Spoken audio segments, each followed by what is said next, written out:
Ahora en nuestras Biblias, Jeremías capítulo 6. Seguimos con los estudios, las predicaciones sobre Jeremías. Jeremías capítulo 6. Es importante que ustedes tengan sus Biblias abiertas porque no nos vamos a salir del pasaje y vamos a considerar la misión que tenía Jeremías, la cual sin lugar a dudas fue una misión completamente fallida. Ustedes han oído sobre aquella serie de películas de Misión Imposible, ¿no? Bueno, esta misión era más que imposible, era de antemano anunciada por el Señor como una misión fracasada. Y vamos a ver cuáles fueron los motivos que el Señor arguye acá, por los cuales la misión que le había encomendado a Jeremías iba a ser un fracaso total. Y tiene que ver con la naturaleza y la actitud de la nación de Israel, de una manera muy particular de Judá y Jerusalén. ¿Están conmigo? Pues vamos a buscar en nuestras Biblias el texto y voy a tener la lectura completa y luego vamos a ver algunas reflexiones sobre esto. Jeremías capítulo 6. Huid, hijos de Benjamín, de en medio de Jerusalén, y tocad bocina en Tecoa, y alzad por señal humo sobre Becarén, porque del norte se ha visto mal y quebrantamiento grande. Destruiré a la bella y delicada hija de Sión. Contra ella vendrán pastores y sus rebaños, junto a ellas plantarán sus tiendas alrededor, cada uno apacentará en su lugar. Anunciad guerra contra ella, levantaos y asaltémosla al mediodía. Ay de nosotros, que va cayendo ya el día, que las sombras de la tarde se han extendido.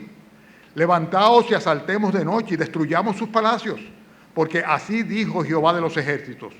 Cortad árboles, levantad vallado contra Jerusalén. Esta es la ciudad que ha de ser castigada, toda ella está llena de violencia. Como la fuente nunca cesa de manar sus aguas, así ella nunca cesa de manar su maldad. Injusticia y robo se oyen en ella, continuamente en mi presencia enfermedad y herida. Corrígete, Jerusalén, para que no se aparte mi alma de ti, para que no te convierta en desierto, en tierra inhabitada. Así dijo Jehová de los ejércitos. Del todo rebuscarán como habita el resto de Israel. Vuelve tu mano como vendimiador entre los sarmientos. ¿A quién hablaré y amonestaré para que oigan? He aquí sus oídos son incircuncisos y no pueden escuchar. He aquí que la palabra de Jehová les es cosa vergonzosa y no la aman. Por tanto, estoy lleno de la ira de Jehová. Estoy cansado de contenerme. La derramaré sobre los niños en la calle y sobre la reunión de los jóvenes igualmente, porque será preso tanto el marido como la mujer, tanto el viejo como el muy anciano. Y sus casas serán traspasadas a otros, sus heredades y también sus mujeres, porque extenderé mi mano sobre los moradores de la tierra, dice Jehová. Porque desde el más chico de ellos hasta el más grande, cada uno sigue la avaricia, y desde el profeta hasta el sacerdote, todos son engañadores. Y curan la herida de mi pueblo con liviandad, diciendo paz, paz, y no hay paz.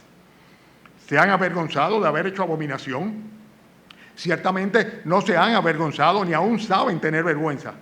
Por tanto, caerán entre los que caigan, cuando los castigues caerán, dice Jehová. Así dijo Jehová.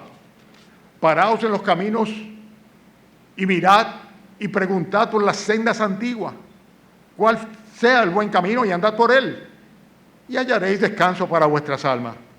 Mas dijeron, no andaremos.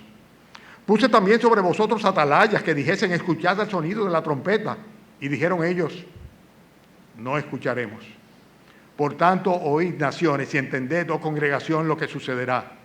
Oye tierra, he aquí yo traigo mal sobre este pueblo, el fruto de sus pensamientos, porque no escucharon mis palabras y aborrecieron mi ley. ¿Para qué a mí ese incienso de Sabá y la buena caña olorosa de tierra lejana? Vuestros holocaustos no son aceptables, ni vuestros sacrificios me agradan. Por tanto, Jehová dice esto: he aquí, yo pongo a este pueblo tropiezos y caerán en ellos los padres y los hijos juntamente. El vecino y su compañero perecerán. Así ha dicho Jehová. He aquí que viene pueblo de la tierra del norte, y una nación grande se levantará de los confines de la tierra. Arco y jabalín empuñarán, crueles son y no tendrán misericordia.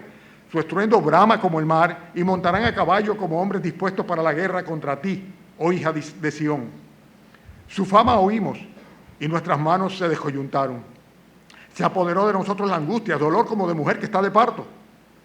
No salgas al campo, ni andes por el camino, porque espada de enemigo y temor hay por todas partes. Hija de mi pueblo, cíñete de cilicio, revuélcate en ceniza, ponte luto como por hijo único, llanto de amarguras, porque pronto vendrá sobre vosotros, sobre nosotros, el destruidor. Por fortaleza te he puesto en mi pueblo, por torre. Conocerás pues y examinarás el camino de ellos. Todos ellos son rebeldes, porfiados, andan chismeando, son bronce y hierro, todos ellos son corruptores. Se quemó el fuelle, por el fuego se ha consumido el plomo. En vano fundió el fundidor, pues la escoria no se ha arrancado. Plata desechada los llamarán, porque Jehová los desechó.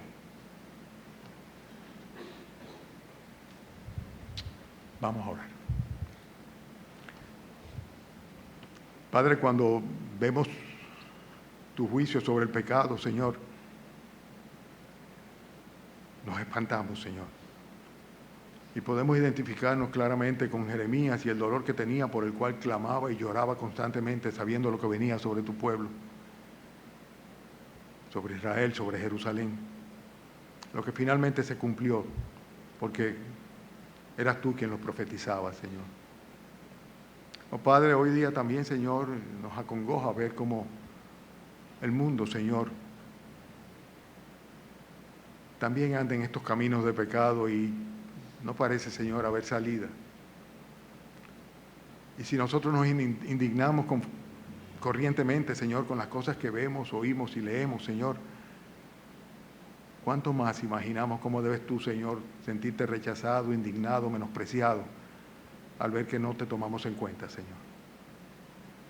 Oh Padre, la misión de Jeremías fue una misión fallida, Señor. Pero permite, Señor, que por la gracia tuya y por el Evangelio, muchos puedan escapar de este juicio que viene sobre este mundo, Señor. Sobre nosotros, Señor. Sobre la humanidad completa, Padre. Y si es tu voluntad, Señor, permite que esta sea una mañana de salvación para aquellos que todavía no han recibido tu gracia y tu misericordia para, por medio de nuestro Señor Jesucristo, ser salvos y tener el regalo de la vida eterna. Te lo pedimos en su nombre. Amén. Amén.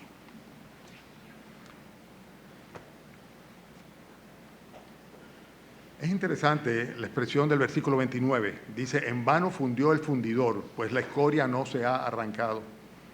El pecado es al alma, así como la escoria es al metal. Es algo que se le adhiere, que se le pega y que sin lugar a duda lo devalúa, le destruye, o sea, simplemente le degrada.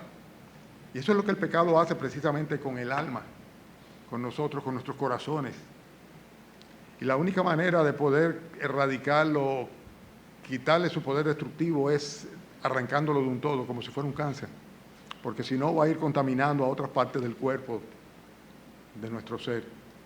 No hay ninguna garantía de que un organismo vaya a responder bien a un proceso de inmunoterapia o quimioterapia. Y mientras se pueda hacer una cirugía y extirpar, lo mejor es eso, hablando de una enfermedad como el cáncer. Pero realmente, esta escoria a la que hace referencia acá, que no es otra cosa que el pecado, estaba llevando directamente a la muerte y a la condenación a la nación de Israel. Y la única terapia posible sobre la enfermedad del pecado es el Evangelio de nuestro Señor Jesucristo. No hay otra cosa que hacer. Dice la palabra de Dios de una manera muy clara que solamente la sangre de nuestro Señor Jesucristo tiene el poder de limpiarnos de todo pecado. La sangre que derramó el Mesías en la cruz, pagando por nuestras culpas para que nosotros entonces fuésemos libres de culpa y pudiésemos llegar a la presencia de Dios. Jeremías tenía una encomienda muy particular. Y los últimos versículos que leímos, desde el versículo 27 en adelante, ya el Señor comienza a hablarle de una manera directa al profeta. La misión de Jeremías era advertirle a los habitantes del reino del sur, o sea, de Judá, y específicamente de la ciudad de Jerusalén, que ya era inminente la venida de los babilonios. Ya los babilonios habían ocupado toda la parte norte, el reino del norte, y ahora venía Nabucodonosor en contra de la parte sur. Y el juicio venía sobre ellos. Y venía Nabucodonosor como mensajero o instrumento de Dios para precisamente castigar la impiedad del pueblo de Israel, los cuales, teniendo la advertencia de Dios, la profecía de Dios, la palabra de Dios, el mensaje de Dios, sin embargo seguían en su vida disoluta, sin tener en cuenta el juicio que se avecinaba. Jeremías clamaba. Tenemos el libro de Lamentaciones, escrita también por el Señor a través de él, en el cual él decía: ojalá que se llenara todo mi ser, estoy parafraseando, de lágrimas para que pueda llorar de día y de noche por la hija de mi pueblo, haciendo referencia a Jerusalén, porque él había sido instruido por Dios en cuanto al juicio que venía. Muchos de ellos lo vemos nosotros acá, como lo dice. Dice que vendrán hombres, dice que no tendrán misericordia, dice, vendrán, lo dice el versículo 23, dice, vendrán con arco, con jabalina. Dice, no hay manera de que se pueda escapar del juicio que venía sobre él. Y el mensaje de Dios era que no pusieran resistencia y que simplemente obtemperaran a entregarse al rey, porque ya, de todas maneras, la nación había sido juzgada, iba a ser destruida, asolada completamente por los ejércitos invasores. Y todo esto, lo que le indicaba al profeta era que la misión de él iba a ser una misión completamente fallida. Tú sabes lo que es que el Señor te dice: ve y predícale, como en otras ocasiones lo hizo también, pero no te van a oír. Me recuerda eso también, como el Señor endureció el corazón de Faraón para que no dejase ir al pueblo y terminaron todos muertos en el Mar Rojo. Hay mucha gente así. Hay mucha gente que tiene las mismas características del pueblo que Dios estaba juzgando, y líbrenos Dios a nosotros de tener corazones como lo que tenían los de la nación de Judá. Vamos a analizar en este texto ahora, a modo de estudio bíblico, cuáles eran los motivos por los cuales la labor profética, la advertencia sobre el arrepentimiento, la conversión y el no hacer oposición a la decisión, a los designios de Dios, iba a ser rechazado, o fue rechazado realmente por la nación de Israel, y de una manera muy particular por los habitantes de Judá. Y la primera cosa la vemos nosotros en el versículo 10. El trabajo o la misión de Jeremías sería completamente vana, fútil, inútil. Y la primera razón, a ver si ustedes la disciernen junto conmigo, no esperen que yo se las diga. Lo dice el versículo 10, cuando dice: ¿a quién hablaré y amonestaré para que oigan? He aquí que sus oídos son incircuncisos y no pueden escuchar. Ustedes han escuchado muchas veces y han leído en las Escrituras cuando Dios dice: el que tenga oído para oír, oiga. Porque parecería que hay personas que tienen oídos pero no son para oír, sobre todo cuando se refiere a la palabra del Señor. Y la idea de la incircuncisión es que hay un tropiezo, hay algo que cubre la posibilidad que tiene una persona en su corazón de escuchar la palabra de Dios y ser movidos por él a obedecer a Dios. Por eso dice la Biblia que es necesario que nuestros corazones sean circuncidados en la circuncisión de Cristo, dice. Evidentemente es un símil, una metáfora que está haciendo referencia a lo que sucede en el cuerpo de un hombre cuando le es quitado el prepucio, aquello que cubre la fuente de la vida. Hermanos, este pueblo tenía oídos incircuncisos, no eran capaces de escuchar, y si escuchaban no eran capaces de interpretar o entender, no reaccionaban a lo que oían. Y muchas veces no sucede eso a nosotros. Es tanto el ruido que hay a nuestro alrededor, es tanto el ruido que el mundo produce, y estoy hablando en forma metafórica también, que sencillamente no somos capaces de escuchar la voz de Dios. No somos capaces, tenemos oídos completamente bloqueados, tapados por todo esto que diariamente está produciendo mucho rumor, mucha bulla, mucha interferencia. El profeta dice: ¿a quién será que le voy a hablar? ¿A quién será que le diré para que oigan? Porque es total, los oídos son incircuncisos completamente y ellos no pueden escuchar. Yo no sé si tú eres uno de ellos, pero si es así, es una misión fallida la que yo voy a tener esta mañana, porque yo voy a tratar de que tú escuches el llamado del Señor a un arrepentimiento y una conversión, a recibir a Jesucristo como tu Dios, tu Señor y Salvador, a obedecer lo que la palabra de Dios dice. Pero si tú tienes oído incircunciso, como lo tenía la nación de Israel, es una misión completamente fallida. El segundo motivo por el cual el trabajo, la labor, la misión del profeta sería completamente vana está en el versículo 10 también, a continuación de lo que leímos. ¿Me siguen? Dice, ¿a quién hablaré y amonestaré para que oigan? Es aquí que sus oídos son incircuncisos y no pueden escuchar. ¿Qué dice luego? Es aquí que la palabra de Jehová les es cosa vergonzosa y no la aman. Óyeme, a una persona que no ama la palabra de Dios, que subestima, menosprecia o simplemente te molesta, te asquea lo que la Biblia dice, pues o eres indiferente a ella. Pues no hay nada que hacer contigo si te avergüenzas de la palabra de Dios, si en lugar de ser quien rija, quien mande, quien ilumine tu vida, por el contrario, tú la echas a un lado, la menosprecias, la subestimas. Si no amas la palabra del Señor, no hay ninguna posibilidad de que la predicación de ella pueda llegar a tu corazón, salvar a tu alma y evitarte la condenación eterna. La misión del profeta era completamente fallida. No tenía ninguna posibilidad, en primer lugar, porque el pueblo no tenía oídos dispuestos para escuchar la voz de Dios. No le interesaba. Y además de esto, rechazaba, se avergonzaba de lo que la Biblia dice, de la palabra de Dios. Hay personas que están muy prestas a hacerse eco de cualquier comentario. No le quiero llamar eruditos, vamos a llamarle de comentaristas humanos. A través de las redes hoy día se ve constantemente eso. Pero no son capaces de mandar un versículo bíblico, ni de comentar, ni amonestar con la palabra de Dios, porque simplemente no les interesa. Se avergüenzan de ellos. Les da vergüenza identificarse con lo que la Biblia dice, prefieren identificarse con lo que dice fulano, mengano, perencejo o aquella otra autoridad que está más allá. Y la opinión de los hombres pesa más sobre ellos que la palabra de Dios. La misión era fallida completamente. No había ninguna posibilidad de librarse del juicio para el pueblo de Israel. El tercer argumento por el cual podemos asegurar que la Biblia enseña en este pasaje de Jeremías capítulo 6, que Jeremías no iba a tener ninguna posibilidad de éxito, lo vemos nosotros en el versículo 14. Cuando dice el Señor, curan la herida de mi pueblo. ¿Cómo dice que la curan? Con liviandad, diciendo paz, paz, y no hay paz. Ay, es tan fácil mandar un mensajito bonito. No, todo va a estar bien. Ajá. Echando a un lado la palabra de Dios, todo va a estar bien. Que Dios te bendiga. Que Dios te bendiga y tú lo tienes a menos a Él. No me parece, realmente no me parece.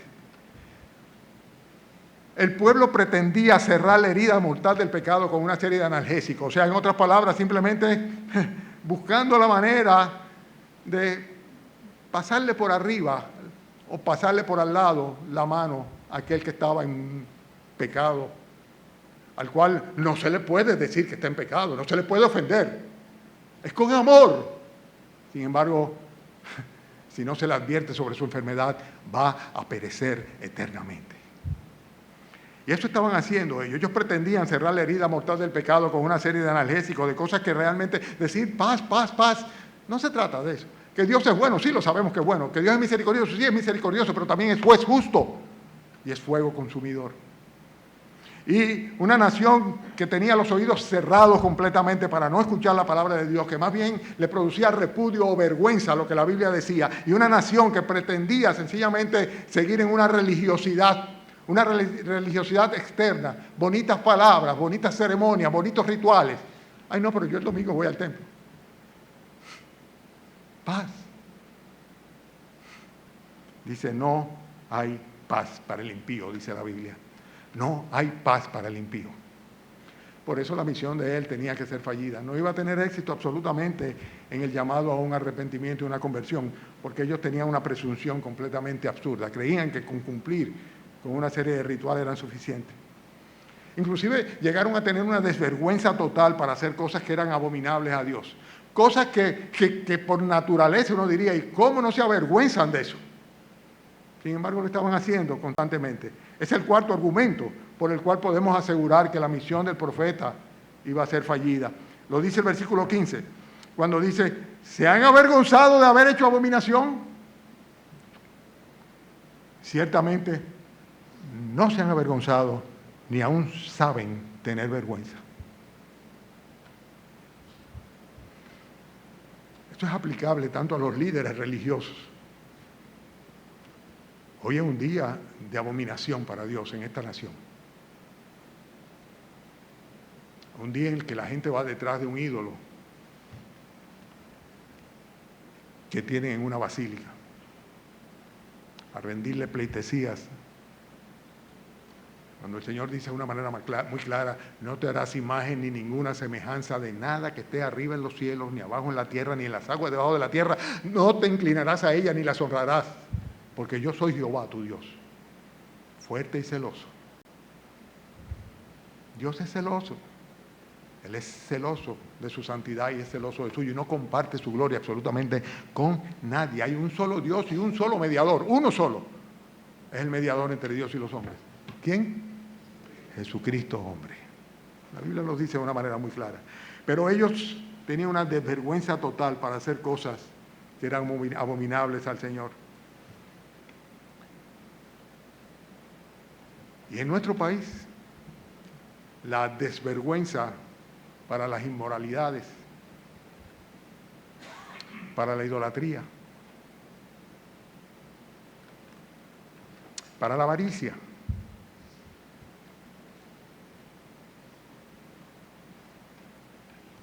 para el adulterio, para la homosexualidad. Todas estas cosas se han hecho algo tolerable, aceptable. Es que dice el Señor, ciertamente no se han avergonzado, ni aún saben tener vergüenza.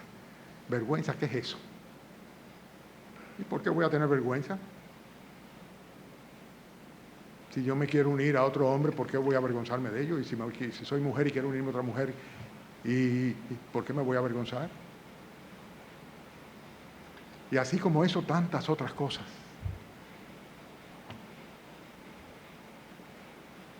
El juicio de Dios venía sin lugar a dudas.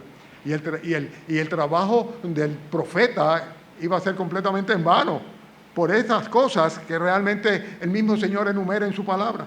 Fíjense el próximo argumento, versículo 16. Así dijo Jehová, paraos en los caminos y mirad, y preguntad por las sendas antiguas cuál sea el buen camino y andad por él, y hallaréis descanso para vuestra alma. Mas dijeron, no andaremos. El Señor le advierte y le dicen, reculen, echen para atrás, miren hacia atrás, vean cuál es el camino que deben tomar. No se dan cuenta que por el camino que van a la destrucción, que el juicio es inminente. Decían, no, eso no es así.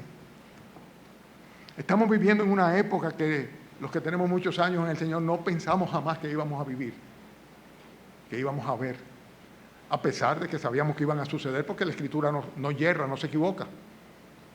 Pero el juicio de Dios es inminente, sin lugar a duda. Pedro dice que los elementos ardiendo serán deshechos y la tierra y las obras que en ella hay serán destruidas. Todo esto como fruto del juicio divino,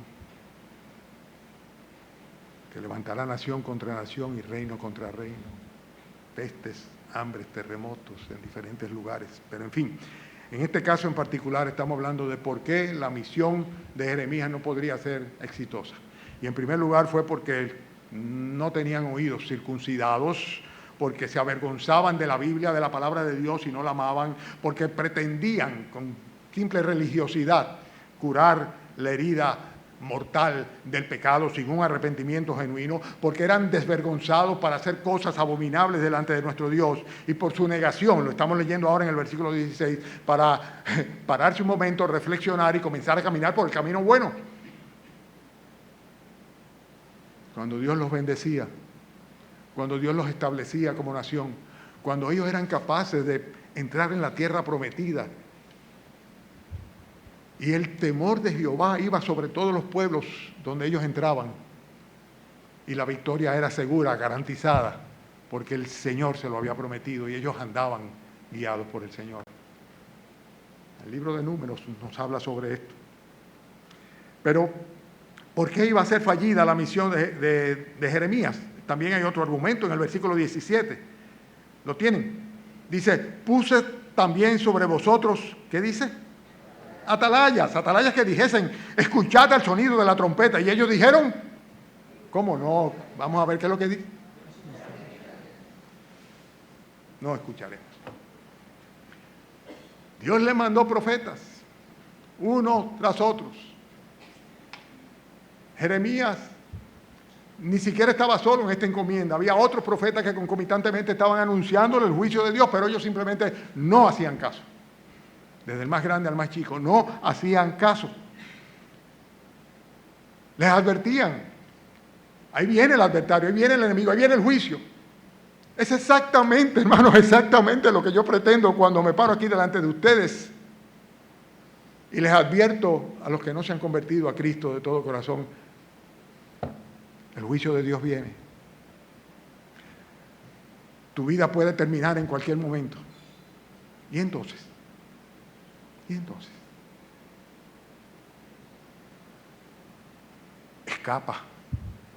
Escapa del juicio de Dios. Clama a Jesucristo, pídele que te reciba como su hijo. Dile a Dios que tenga misericordia de tu alma. Pero hay personas que dicen, Y no estoy hablando de la calle, no estoy hablando del trabajo, no estoy hablando de la universidad ni del colegio. Estoy hablando aquí en la iglesia. Hay personas que vienen y repiten y vuelven, a veces se desaparecen, a veces regresan también, y que uno siempre le está urgiendo en la necesidad que tienen de escapar de la ira venidera, del juicio de Dios, de la condenación del infierno, y que sin embargo ellos no quieren escuchar. Y por más que tú le dices, presta atención, entrégate a Cristo, dicen, no escucharemos. El profeta Jeremías era un atalaya, un anunciador. El atalaya que debía advertir. Por ahí vienen los ejércitos, por ahí viene el juicio, pero no les interesaba, no prestaron atención a la advertencia de los atalayas.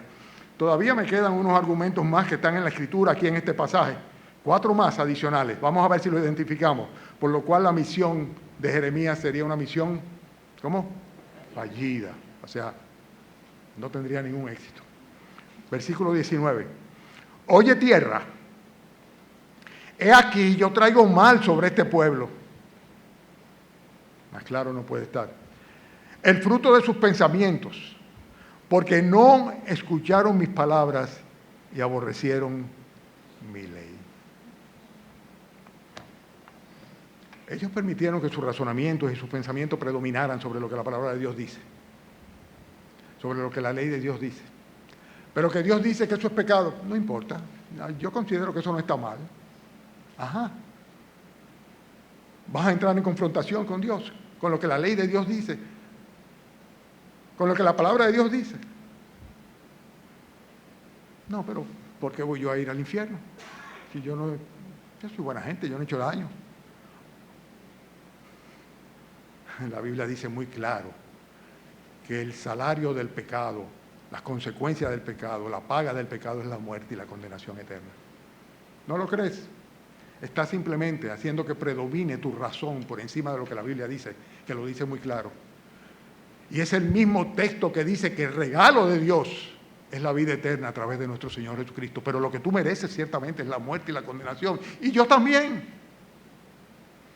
Pero si tú comienzas a razonar, no, pero no puede ser de ninguna manera que Jonás haya estado 3 días y 3 noches en el vientre de la...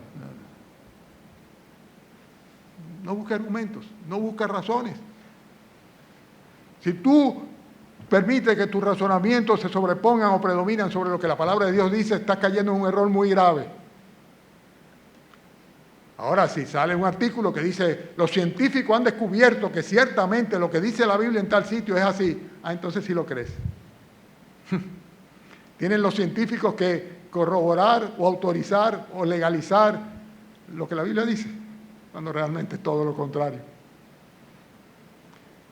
Es un error muy grande el que estaba cometiendo la nación y el que cometemos hoy día también cuando permitimos que nuestra razón, nuestros pensamientos se sobrepongan a lo que la Biblia dice.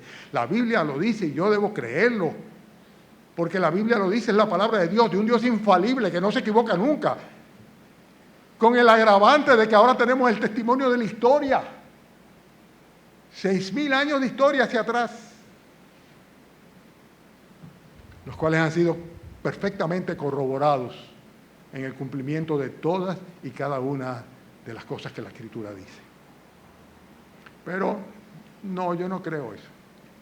Que Dios creó el cielo y la tierra y todo en un día.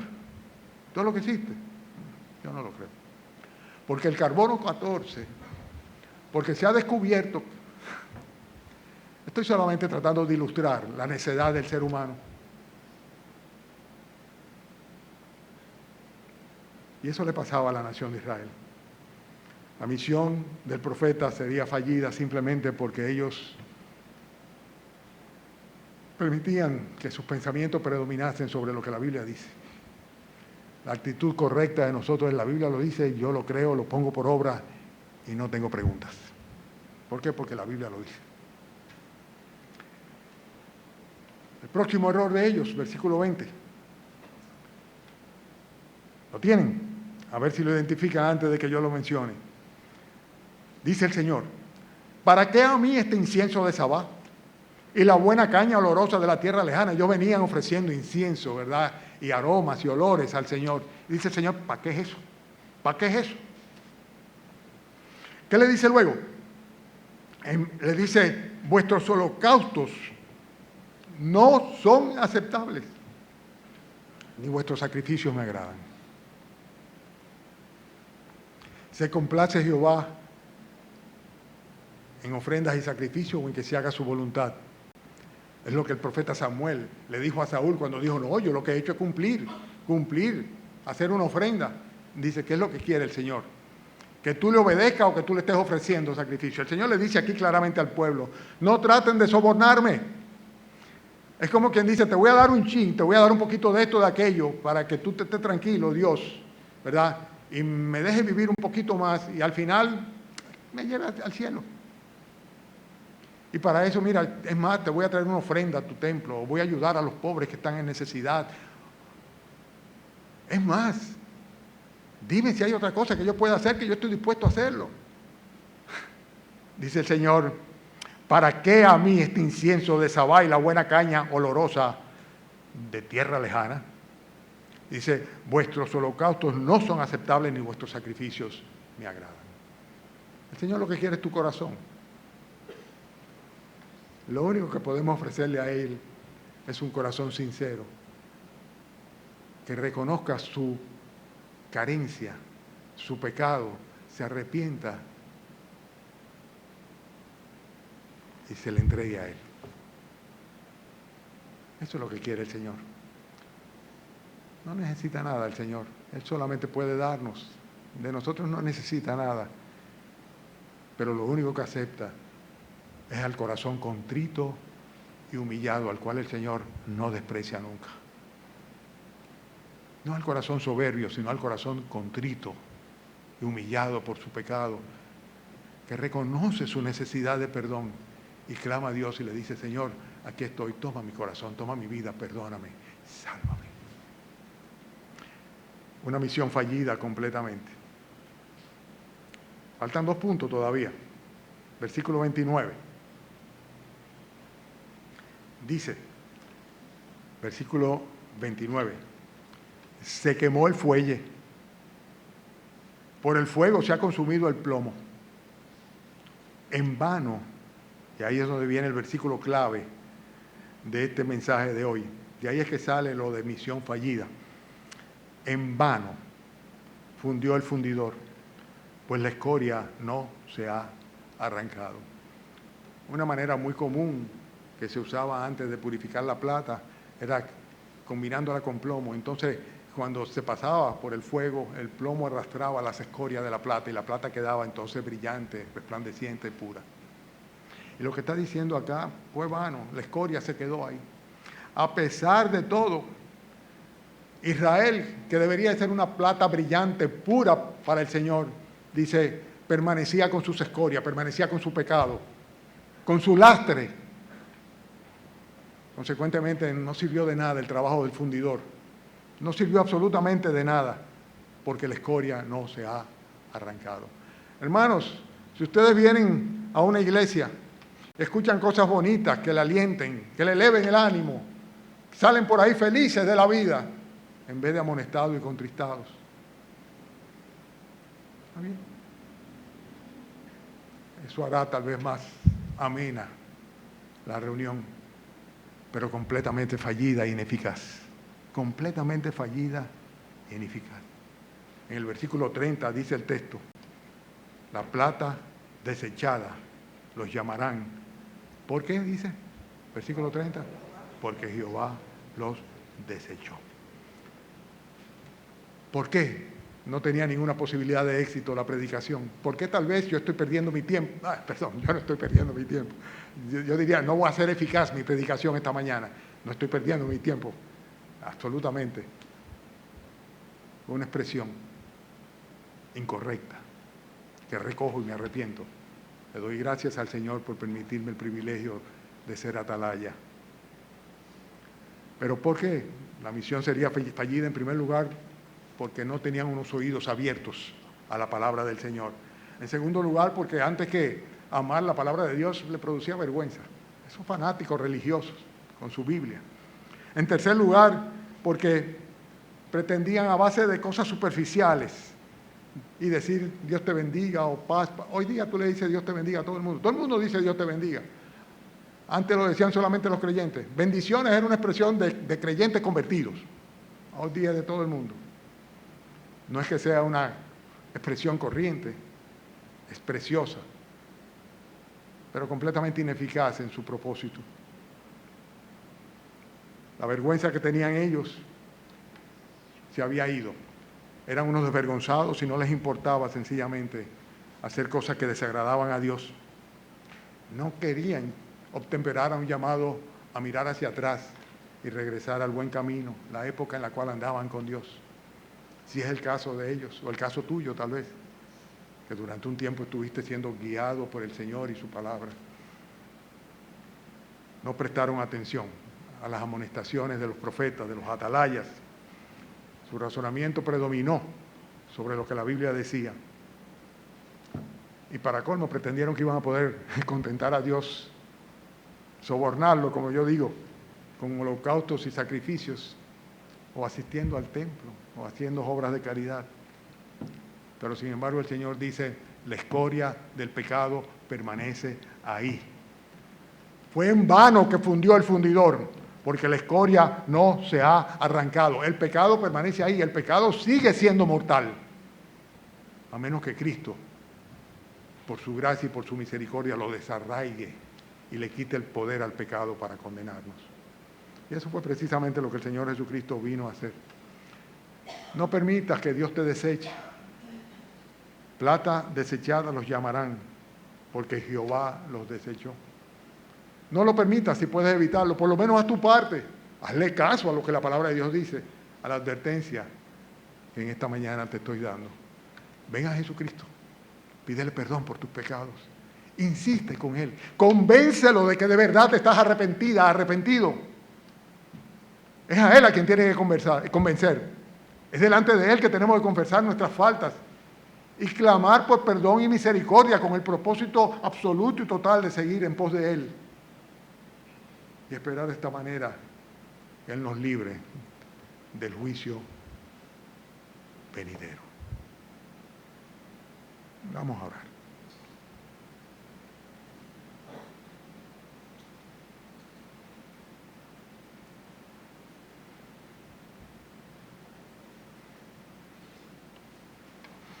Señor, cuando tú mandaste a tus discípulos y con ellos nos aludimos nosotros mismos, Señor, a que fueran por el mundo y predicaran el Evangelio a toda criatura, tú les dijiste, Señor, que el que creyera sería salvo y que el que no creyera sería condenado. Pero debían ir a predicarle. Solo tú, Señor, salvas por tu misericordia y tu gracia sabemos que no depende absolutamente del mensajero, sino de tu Santo Espíritu, Señor. Te ruego, Señor, en esta mañana que si hay algunos confundidos acá o algunos que te han desechado de una manera espontánea, que tú, Señor, mediante tu Santo Espíritu, les des convicción de pecado, de justicia y de juicio, para que sepan que van a tener que dar cuenta a ti, a menos que antes de esto hayan acudido buscando perdón, misericordia y gracia. Tenga bien, Señor, tenga bien tener misericordia, Señor. Y gracias por la alegría que nos da en esta mañana el poder compartir con tantos hermanos queridos acá. Bendícenos, Señor, bendice nuestras familias. Y gracias, Padre, por la oportunidad de ver el deseo de Eduardo y de Stephanie, Señor, de educar a sus muchachos, a sus hijos, Señor, en los caminos tuyos. Haznos cómplices de esto, Señor. Guarda a nuestros bebés, nuestros niños. Mira que vienen algunos en camino, Señor. Permite que esos alumbramientos, Señor, vengan con tu bendición y con salud, Señor. Y que también los padres asuman, Señor, la responsabilidad de guiarlos en tus caminos, Señor. Permite que esta tarde, Señor, podamos celebrar la cena conforme tú mandaste, Señor, recordando el sacrificio costoso, único, inmensurable de tu Hijo Jesucristo cuando por nosotros se entregó a morir en una cruz, para que por su muerte nosotros tuviésemos vida. Bendice, Señor, la enseñanza que vamos a recibir también. Y gracias, Padre, por tantos favores. Despídenos con tu bendición y llévanos a nuestros lugares. Te lo pedimos en el nombre de Cristo Jesús. Amén.